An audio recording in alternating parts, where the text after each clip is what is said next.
Capítulo 2 dos herdeiros necessários. Artigo 1845. São herdeiros necessários os descendentes, os ascendentes e o cônjuge. Artigo 1846.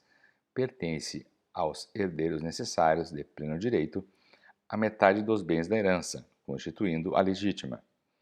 Artigo 1847. Calcula-se a legítima sobre o valor dos bens existentes na abertura da sucessão, abatida as dívidas e as despesas do funeral, adicionando-se em seguida o valor dos bens sujeitos à colação. Artigo 1848. Salvo se houver justa causa declarada no testamento, não pode o testador estabelecer cláusula de inalienabilidade, impenhorabilidade e de incomunicabilidade sobre os bens da legítima. Parágrafo 1º. Não é permitido ao testador estabelecer a conversão dos bens da legítima em outras de espécie diversa. Parágrafo 2º. Mediante autorização judicial e havendo justa causa, podem ser alienados os bens gravados, convertendo-se o produto em outros bens, que ficarão subrogados nos ônus dos primeiros. Artigo 1849. O herdeiro necessário a quem o testador deixar a sua parte disponível ou algum legado não perderá o direito à legítima.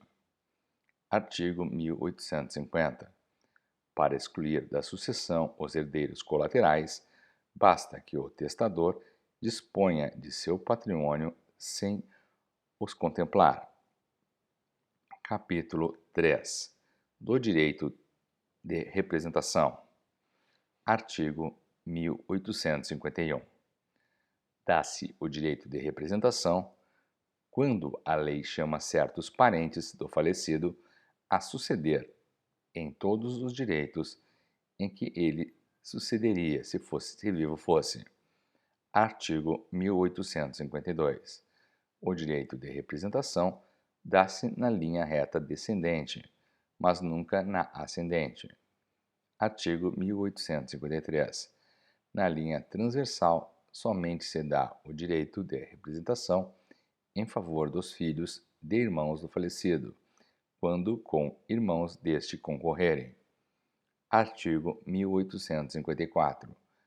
Os representantes só podem herdar, como tais, o que herdaria o representado se vivo fosse.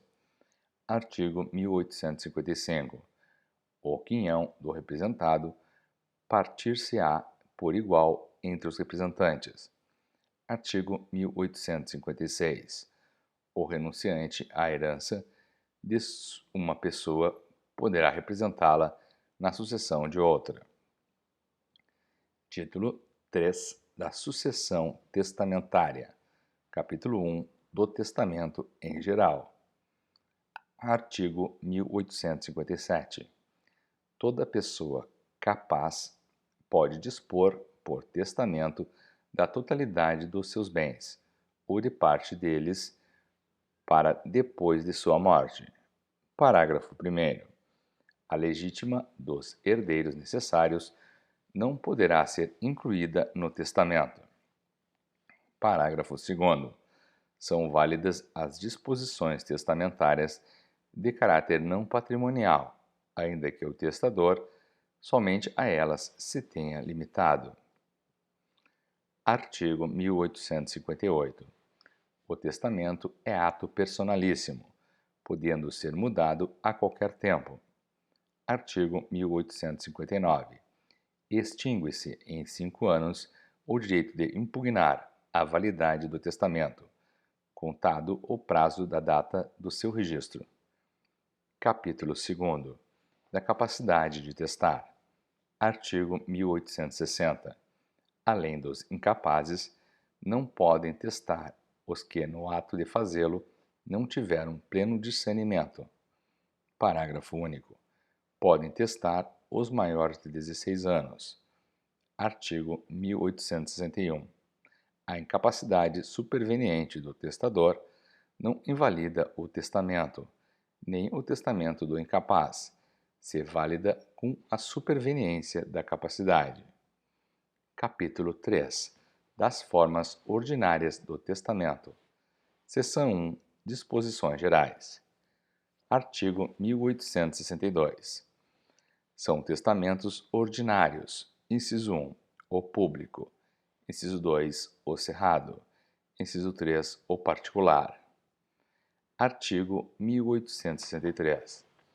É proibido o testamento conjuntivo, seja simultâneo, recíproco ou correspectivo. Seção 2 do Testamento Público. Artigo 1864. São requisitos essenciais do testamento público. Inciso 1. Ser escrito por tabelião ou por substituto legal, em seu livro de notas, de acordo com as declarações do testador, podendo este servir-se de minuta, notas ou apontamentos. Inciso 2. Lavrado o instrumento, ser lido em voz alta pelo tabelião ou testador e a duas testemunhas, a um só tempo, ou pelo testador, se o quiser, na presença destas e do oficial. Inciso 3. Ser o instrumento, em seguida a leitura, assinado pelo testador, pelas testemunhas e pelo tabelião. Parágrafo único. O testamento público pode ser escrito manualmente ou mecanicamente, bem como ser feito pela inserção da declaração de vontade em partes impressas de livro de notas, desde que rubricadas todas as páginas pelo testador, se mais de uma. Artigo 1865. Se o testador não souber ou não puder assinar, o tabelião ou seu substituto legal assim o declarará, assinando, neste caso, pelo testador e, a seu rogo, uma das testemunhas instrumentárias.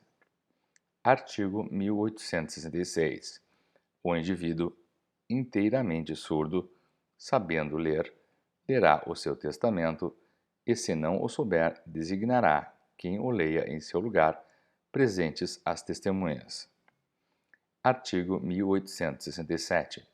Ao cego só se permite o testamento público, que lhe será lido em voz alta 2 vezes, uma pelo tabelião ou por seu substituto legal, e outra por uma das testemunhas, designada pelo testador, fazendo-se de tudo circunstanciada menção no testamento.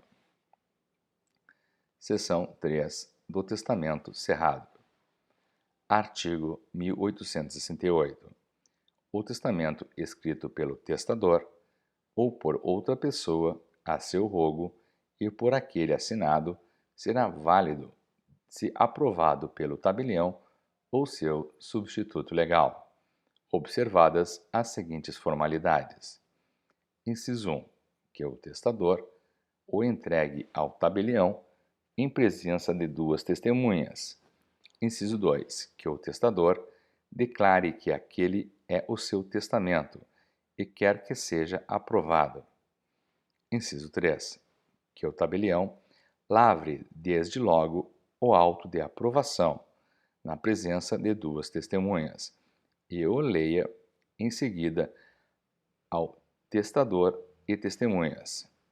Inciso 4. Que o auto de aprovação seja assinado pelo tabelião, pelas testemunhas e pelo testador. Parágrafo único.